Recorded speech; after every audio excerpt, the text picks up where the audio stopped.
What's up, Rickon here, and today I want to talk about one of the lessons I learned with Moonlit, and that's finding a good partner. But first, let's jump to the intro.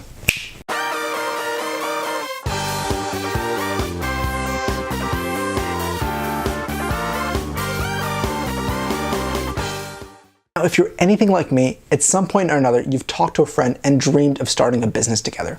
Whether it's starting an airline or a food truck, whatever it is, you may have talked about it. Now that's all well and good, but when it actually comes to finding a partner, there's a few things you should take into consideration. And when I started Moonlit with a really good friend of mine, Clayton.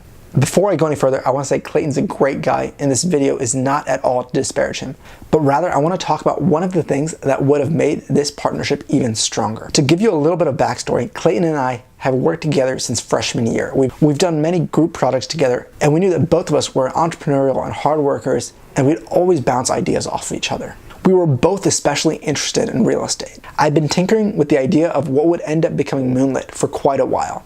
And when I met Clayton and talked to him about it, it was obvious that both of us shared that passion. That was a year and a half ago.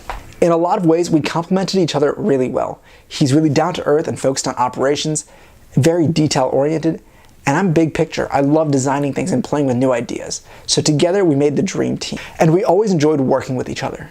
Fast forward 6 months into our partnership, and this is where we start to split. At this point in time, we had already launched, we had gotten some pre-orders, and we were debating whether or not we should just private label a competitor's product or design our own.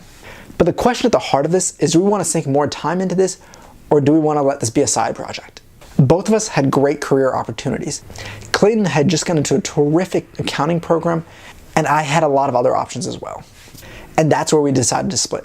Clayton decided to focus on school and careers, and I decided to focus on the business. Now it's too soon to tell who made the right call. But one of the things I learned from that is before you go into a partnership, make sure you communicate what you're willing to sacrifice. More importantly, what I think is really important is making sure you have the same vision. It's kind of like every other relationship. If you don't share the core belief in why you're doing it, as soon as you hit any challenges or disagreements, it's really hard to reconcile. In the past few months, I've had a few opportunities for people who either want to partner with the business or invest in it, but I've been really critical on making sure that we share a core belief. At this point, anyone who comes into the business has to share a passion for sustainability and design. That principle has allowed me to whittle down a lot of other people and focus on what we're doing. Focus on the business instead of just trying to let anyone who wants to help out into the business. Now, whenever there's someone interested in partnering with Moonlit, the first question I like to ask them is, what's your favorite material? It can really be anything. But it's interesting to see how they interact with the world around them. So there you have it, a quick lesson that I learned about finding a partner when I started Moonlit. If you enjoyed that video, please go ahead, like, comment, subscribe, and hit the notification button. As always, thank you guys so much for watching, and I'll see you guys next time.